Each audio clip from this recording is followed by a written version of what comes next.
how do you make sure that people care? How do you create the basis for people to care? Because you need to create this kind of frame, right? Yeah, that's a very good question. You can't control people. Like, especially, you know, we try to hire very, very smart people, and like you cannot tell them what they have to think or to feel or to do. Like, it doesn't work that way, otherwise they cannot grow and don't find themselves at home, right? They will feel in sort of jail while they are simply soldiers, and you need to leave them with their own space. The only thing that you can do is give some guidance and a common ground of beliefs and of direction that will make people feel that they are contributing together to one important direction. That it's the sum of all parts is more important than every single part, not number one, and number two, that all together you're building something that is meaningful. The ultimate truth is in the hands of the customer and the users. You know that the team cares when the customer is happy. If the customer is happy, you know that the team that has been behind the effort of producing something has been good enough. And the companies that succeed are usually the companies who care more than others. So you're putting your finger on one of the key challenges for startups in Israel, all over the world, but also in Israel, is to hire talents, right? So what do you tell in specifically your company to convince great talents to join you? So first, let's start with the honest truth. It's really hard to hire in Israel. It's really, really hard, especially now because you have so many companies who are raising money, who are doing IPOs and SPACs and things like that. And in Israel, it's a small market. There is only, a couple of hundred of thousands of people that you can hire. That's it. And so we start to feel a saturation of the market. It's really, really hard. And so we start to think about hiring abroad. We test people for their quality of their skills, but that's not enough. We start to also, we test them for the affinity of their own beliefs with our own activity. And so we operate in the field of cryptocurrencies, which is a field that is growing, that is booming, but that is really, really, really hard. And so most people don't understand it, and they don't connect with it. And it's okay. It's like in the early days of the internet. Not everyone wanted the internet and thought the internet would be useful. But those who did, they really, really connected with it. And for example, I was one of them, and 20 years later, I'm still part of the tech industry. So we try to find people who have already natural interest for what we do. Before they were searching for the job. Were they already, owning Bitcoin or reading about it and things like that. And so once we find that there is this natural interest, and we test it also, it's not enough that they say it. We inquire about it, we discuss about it. We also ask them to use our product and to read our blog and to tell us what they feel about it. And based on how genuine their feedback is and how sincere their thought process is, we detect that it's a valuable candidate. And so that is like a filter for knowing whether you find someone that will stick over time and contribute, or whether you have just a mercenary that is here interested only by the opportunity to make some money. Mm-hmm. So, you can today, thanks to technology, achieve huge scale with very, very few employees. Which means each one is so critical. Important. Right? Yeah, today we handle more customers than most big banks in Israel. Wow. With only 30 employees. So we're happy to meet again here in this magical place for our next session of the Twist&Taste podcast. And actually we chose this place with a lot of ingenuity. We were looking for a place that would be a symbol of what we're trying to do with the podcast. And this place is called Par Derrière. So all of us, if you can notice, our French speakers, we all know what it is. And it has different meanings, obviously. One of them being what's behind, okay? What is behind the scenes of the success of the startup nation, of some of the startups here in Israel. And this is what we're here for. So we want to hear about your twist, and then we'll have a little session about testing, and we'll talk about that afterwards. So I'm Tania Amar. I'm the founder and CEO of CXP Consulting, and we are building storytelling for startups and tech companies so they can have really outstanding positioning in their competitive markets. And I'm Lewin, Samson, Lewin in English, whatever the language. And I'm the co-founder of an agency that's called Bluelemon, and we're a creative performance marketing agency, meaning that we do ads and the content that go with it, and we help startups and businesses basically scale thanks to advertising, online advertising. So I'm Ouriel Oyahon. I'm French. I've been living in Israel for 18 years, and I'm the CEO of ZenGo, a crypto wallet for people who want to invest in cryptocurrencies. Okay. That's me. What about yourself before? What I was doing before? Well, I've been in tech for 20 plus years. It's not my first company. I've been building a few, but I have been also on the other side of the coin. I was an investor. I'm still am. I've been working in venture capital here in Israel. I co-founded a venture fund in France called ISAI, which is very well known in France. We've backed many famous French startups with multiple exits already, and the fund has been there for 10 plus years. So I've been seeing both sides of what it means to be involved with startups, both as an operator, as an investor. And I've lived in many countries. I was born and raised in France, but I've worked in the UK, I worked in Spain, I worked in the US, in California, in Silicon Valley. I spent some time in Canada, and for the past 18 years, been here in Tel Aviv in Israel. So now I'm more Israeli than French. And I work with people from very different nationalities in my company. And I've always liked to be exposed to international colors, which is one of the things that make Israel great, because there's a lot of people coming from all over, not just French people. But I also work with Israeli people, so I also... There's a twist of different tastes. Exactly. I think, diversity is one of the great things of this country. It's like really what makes, behind all the mess that there is in this country, there is a lot of order that is created thanks to the richness of the diversity.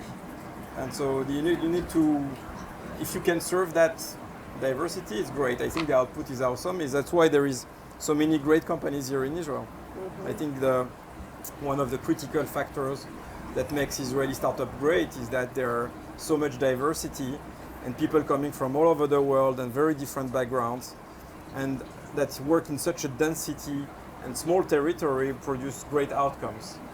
And so we have that in our company. We have people from, I think, 6 or 7 nationalities, including Israelis, and we're a small team, and we're handling customer base which is very global, because ZenGo has customers in 130 plus countries. So we like a little bank, but with no branches, no offices, no vaults, no government.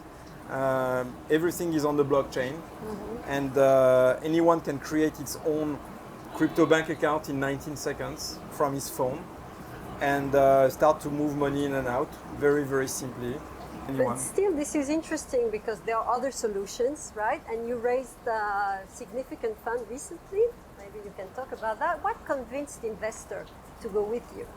Well, before the investors, you need to convince yourself that it was a good idea to do that. And they say if you don't try, you will never know. But at some point, we had to believe that we could make something that would be meaningful for the industry.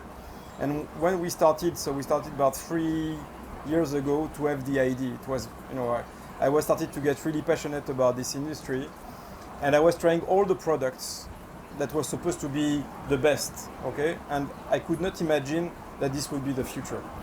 I was really believing in the future of the world where cryptocurrency would be central, but I could not believe in the future of those products.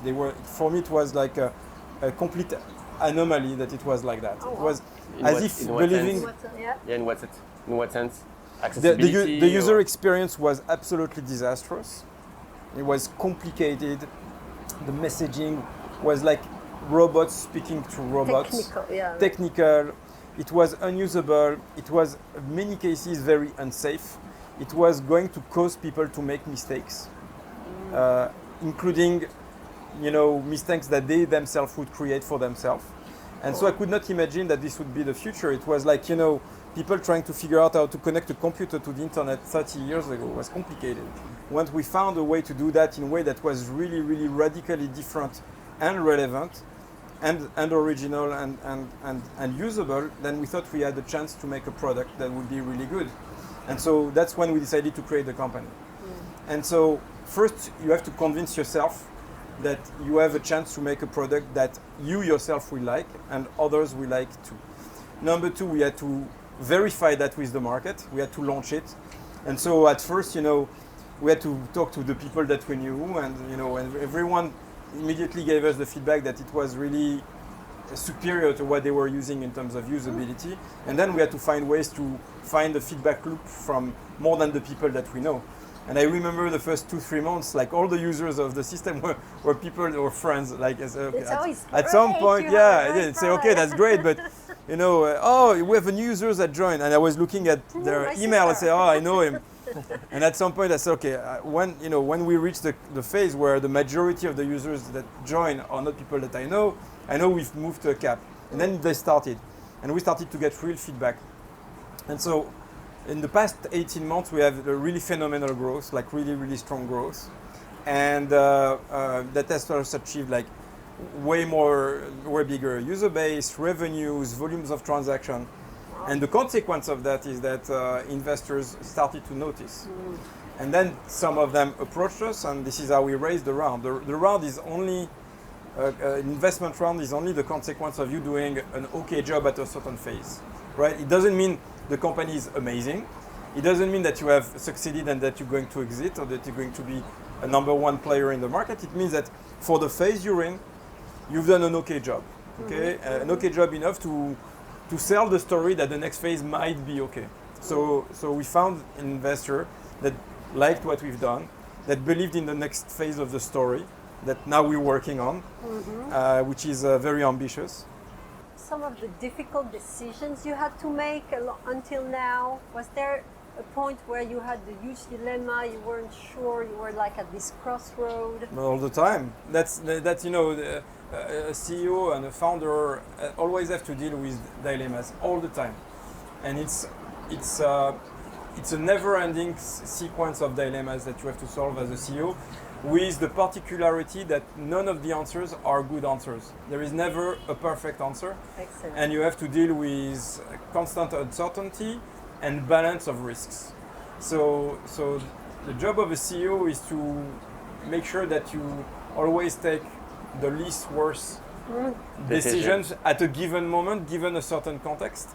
But you always have this decision, whether this is the name of the company, whether this is the first hires, the first version of the product, the first, even the colors of the design that you're going to start with, the software that you're going to pick, the amount of money you're going to dedicate to marketing, the way you're going to structure your budget. Everything is a dilemma, and you always have multiple options on the table, and you always have to think. Now, there are some decisions that are more critical than others. I think the first one that any founder has to deal with is the choice of co-founders. Is the most important, because it's like, it's like It's getting married. yeah, It's a marriage. It's like a wedding, it's like a wedding, and you need to, the real question is like, will you survive over time, especially in tough moments, in tough periods? And so the only way to know is to try, but there are things you can test before. You can provoke those tough moments to see how people react. So that's kind of the first tough moment or dilemma that is structural that you have to deal with. The second one is the choice of investors. And so I can tell you a little backstory, is that when, I don't think it's public, but when we raised our first seed round, so an investor from the US approached us and wanted to do the seed round. We wanted to raise at the time $4 to $5 million for seed round. So they wanted to do the round, and there was a process, it went okay, and then they came to Israel to meet us. And the meeting didn't go well. It was not going great. The chemistry is the not right there. feeling, no chemistry. And so we finished like these 2 days of meeting with them, and I went to my co-founders and I told them, guys, this is my feeling. I want to see how you're feeling about it. I want to kill these options to get this investment from this investor. They didn't make yet the decision to do it, but we didn't want to go further. And I wanted to make sure that they feel like me, okay? And I told them, look, if we make the decision, that means that we are resetting all the search of the funding for another 2 to 3 months. It's going to take 2 to 3 months to find another investors. And they said, no, we agree with you, we feel like you. And so it was a tough decision at the moment. It was a big dilemma because we could have said, all right, let's go with the easy way, finish it, maybe we'll have the investment and whatever. But we found an amazing investor, like really one of the best things that has happened in our company. And I think without that decision, the company would not be where it is today. It has been a structural courage, moment. Right? Do you have like boxes that you need to tick for investors? Like what are the things you look at? Is it like not only money, right?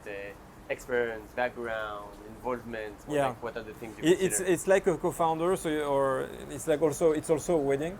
So you need to click with the person who is going to be your main point of contact. This is absolutely critical. And so how do you know? By meeting them and having conversations with them. And so for me, the qualities are they smiling? Very important. Very important. The optimism and are they nice people, right? Not just like good investors. Number 2, do they think like you? Like, can they finish your sentence before you make it, right? Like, do they think like you? Are you arriving to the same conclusions most of the time on difficult questions with a lot of unknowns? And are they also like, are you aligned in terms of like what you want to achieve together? Are they part of the team, right? Yeah. Or do you feel they're part of the team? Collaboration. It's not just them being, having money to give you, but It's a really lot more working than that, yeah. together, right? In the same having, direction. Yeah, and being so part of so you know that the by same working team. on certain topics together, like you will work together on a budget, you will work together on a marketing plan, you will work together, and you can feel if things are clicking together. And if you make the mistakes, you also make them together, and it's okay. But you feel this alignment. Because you mentioned a few things. You said that you have a very different way of hiring people, or you're making sure that you hire people right. You talked about investors. You talked about your co-founders. You talked about your product, how the user experience is different. You talked about the technology, which is different than most people in the market. What would you say is the thing that really makes you different from the market overall? You mean as a company or me as a CEO? Because it's very different question. Let's try and answer both. As a company, I think what makes us different is that we are really obsessive about customer satisfaction. So we don't make choices based on financial ROI or because we can make more money. We could make 10 times more money today if we wanted to, and we could take some shortcuts. By building certain things differently, or by not doing certain things differently, or by focusing only on things that make money. But we have a culture in the company where we obsess about the customer being happy first, and then the consequence of that is eventually we will make money. So there are many companies that have this culture. The most famous one is Amazon, but other companies also thinking that way. So we're not the first one, but in our industry, I think it makes a big difference. Caring about the customer is really what makes us really unique. For example, we have decided very early on to invest massively in customer support. It's not something usually crypto companies do. They invest a lot in traders, trading engines, liquidity, in compliance, in lawyers, in whatever. So we invested in heavily customer operation, which is a direct cost. There is no ROI from customer operation. You pay agents, you build software, you pay licenses, and it costs money, period. But what we have understood is that if we don't do that, the customers will never be happy because they come to the product with questions, with anxiety, with doubts, with stress, and if you're not there to talk to them as human beings, not as machines, not as robots, not as chatbots, then you will lose them at some point. And so it makes a whole point of difference. So we have invested in areas which conventionally are not typical areas of investment. and I think it has helped us build our reputation in a very, very, very crowded market, where most services look alike, look the same, do the same, claim the same. Everyone claims to be the best, the simplest, the most secure, the safest. The reality, I always give this example when I interview people. It's like you go to a McDonald's, all right? You go to a McDonald's, they show you a super picture of a hamburger, that this is something that you're going to order, and you say, I want this juicy hamburger with the bun like that and the meat like, and you order it and they give you the box, you open the box and it doesn't look like on the picture. Okay? It looks like really different. It looks like a set of pancakes and not like a hamburger. And so people are frustrated by that. They eat it because they're hungry, but then they feel really bad after that. Okay? So our job is to make sure that we never build and McDonald's. What you eat looks like the picture. Is what you see on the picture is what you get in the box, and you're happy about it. And how do you deal with the fluctuation of Bitcoin? Because it's very connected. You talk about anxiety. I think there is a mix maybe between the wallet and the Bitcoin suddenly going up and going down. And so if you like a nice, flat, growing market that is really full of serenity and this is not cryptocurrency. You should pick another market. This is one of the worst markets for peace of mind. The name of the company is ZenGo. That's it. Right? I was surprised by the name. It's not crypto go or it's not whatever. Zen. ZenGo. Zen is a strong core value of the company. Take it easy. We take it with philosophy. We don't take things Maybe easy. We like hard challenges. That's the twist, actually. But we look at it. Yeah, we look at it with philosophy, and we don't panic. We are, like everyone, worried when bad things happen, but we are okay with that. We consider it's a fact of the market, and we just deal with it. Some people are better equipped to deal with it than others. It's not my first company, and my co-founders know also. So we are not overreacting, and we're just dealing with it. And also, we have a very comfortable financial situation. So we're not in a hurry to make a decision that will not be sound or safe. We're still in a situation where we can take bets and we can take risks. So when hiring people, does it mean that you also try and look at how they react to stress? Is it a thing also? Like only absolutely. Calm and absolutely. And a good moment for that is when you start to negotiate the contract. The capacity to improvise is very important. Very, very important. An entrepreneur, because from the outside you always have the feeling that people, they know what they're doing. That they very clear directions. But the reality is that no one has a clue, and you're trying very, very, very hard, but you're trying, and you see the things that are succeeding, they are perceived from the outside, but you don't see all the things that have failed, right? For example, in our case, you will see that we raised $20 million, but to get there, it took us many things that we tried that didn't work, and certain things, very few, that we did really, really well, and that worked. But you will not see all the others, right? So, and all of that is the result of you being all the time capable of, in a very short period of time, dealing with a lot of complexity, a lot of unknowns, and improvising with those factors, right? So bottom line, if there's one word to remember from this conversation, I think it's Zen, right? Because you need to keep a clear head with everything you do, because that's the thing that helps you innovate, being creative, deal with stress, like keep a clear head and a clear mind all the time. Yeah, I think Zen is it took us some time, by the way, to find the name of the product, but I think it illustrates very well how the company operates internally. It doesn't mean that we don't have a sense of urgency, okay? But we try to avoid stressful situations, and that is true at the corporate level. It's true at interpersonal level, okay? We minimize for the minimum level of stress. Because there are always like tensions, disagreements and stuff like that, but always try to resolve that without getting through stressful moments. And so I don't know if we'll manage to keep that over time, but it's very important. And I think it reflects into the product, it reflects into the customer service, it reflects into our messaging. Even our social media account, we don't try to to be like all over the place and spam people with all kinds of things.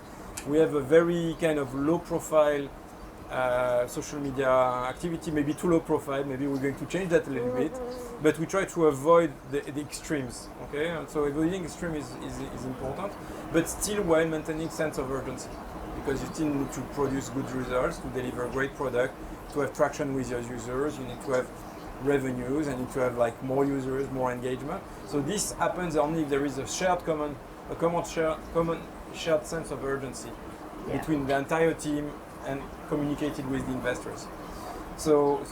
But doesn't mean that you have to be stressed. But I see it's really connected to your customer. You said it from the start, right? You're looking at your customers, you understand they are also in stress. That's why you have to, I think it's beyond the DNA, and it sounds like you're very calm, but still it sounds like you really kind of fusion with your clients. Yeah, and to be clear, I'm not a very calm person. No, that's myself. That's it. I know you and I follow you. I'm like very energetic, very impatient entrepreneur, but I do understand the importance of it for what we're doing. And I believe, and I deeply connect with that. So it's not my natural behavior, but it's my natural professional instinct to. And it's not typical of the startup nation type, right? Yeah. We're in the Mediterranean coast, and we have very warm blood people. Mm-hmm. So what do you see as what would be your message to other entrepreneurs, maybe on that sense? Well, you need to find the right tune, the right music for your show, right? I mean, we happen to have chosen to build a specific product for a specific audience in a specific market, and for us that was the right music. Okay, to have this kind of approach where we value more customer satisfaction and customer happiness versus financial profitability. Okay, so this was our choice from day one, and choice we made. But you can build also a very successful company with other directions and other sets of values and priorities. Be tuned, if we use the music, right? Be tuned to your market. Yeah. But you also to be tuned with yourself. You need to be convinced by it. The tip to give is that one is the first few months of your project is the defining seed or DNA for the rest of the years. Like the way you're going to start your project is going to be what's going to impact the values, right? Yeah. The foundation. The values, but also it's how like the first 7 years for a kid. Yeah, somehow. Also how you yourself as a founder connect genuinely with your mission, with your product, with the values. And so that will reflect into all the decisions you don't know yet you're going to make. But they will reflect at some point. And they will help you maybe make decisions, right? When they you will have help these you. Values, it helps you also. We talked about the dilemmas, right or left. Right? Yeah, it will also help you say no to many opportunities that look attractive on paper, but that don't find. Yeah. I mean, focusing on the most profitable or financially great opportunity. It means focusing on something you believe deeply with, right? You connect with. You will wake up every day, and even if it doesn't work, you will still be true with yourself. You see, this is really what I want to do. I've gave it. Maybe if we can talk about the future. About the future. You had something before? No. It makes me think. Also, it's something that I do. It's a question that I myself a lot. Right, finding the right balance between financial decisions and things that make you feel good with yourself. Right, because at some point, otherwise, it creates a cognitive dissonance somehow between who you are, who you want to be as a person, the image you want to show to yourself, and actually making money in your company. And so there's always, how do you find the right balance between both? Well, I haven't made that rule. It's not invented it, but the rule of the internet is usually happy customers create financial opportunities, right? It will translate into money-making services. So what's the future of ZenGo? Where are you taking the company? What's your big, ambition, your big vision? Well, the story is simple. We want to be one of the dominating investment wallets in the world. We want to be in every single phone, everywhere in the world, from South America to South Korea. And when people think crypto, we want them to go to ZenGo first. So we still have a long road to get there. We need to improve the product. We need to support way more assets, way more financial services, have way more competitive fees, have way better safety and security mechanisms. We will have all of that. It takes time. It takes patience. Building something in cryptocurrency is order of magnitude way more complicated than in traditional internet with databases that are centralized. We chose the hard way, meaning we want to build it in a decentralized way that is on-chain, meaning everything is transparent. So it's way more difficult than building, for example, what Coinbase has built or Gemini or any centralized exchange. But eventually we believe this will be the default choice for people because there will be significant advantages. The story is very simple. We believe that everyone will need a crypto wallet in the world. It will take 20 years, but everyone will need a crypto wallet. That will be the default way that people will use to transact in their economy, to get paid, to pay bills. So that's the word you see in the future in 20 years from now? Mm-hmm. We believe that our societies will be built upon blockchain and cryptocurrency foundations. And you can already start to see it, that every government and every bank, they start to have projects to study this territory. But they move at government speed, so it will take 2 generations before until it becomes a reality, like the internet. So maybe a bit early to market? Or? No, I mean, it's true, it's early for that vision to happen. It's not early to build a great company. More ambitious than that. We don't often hear entrepreneurs talking about 20 Their years vision in the future, down the right? road, which Yeah. is really Well, refreshing. Well, the thing is, I've seen it already 3 times. I've seen it with the birth of the internet and the computer and the AOL modem and stuff like that. I've seen it with social networking. Yeah, Google is a right example of this, Yeah. right? They built something which is a vision that was not used by a lot at the very beginning, but now is widely used and it's like standard. Exactly. Right? So Exactly. I've seen it also with the rise of mobile apps and mobile phones, okay, which are now, 10 years later after Apple launched the iPhone, de facto success and standard. You have Android also, of course.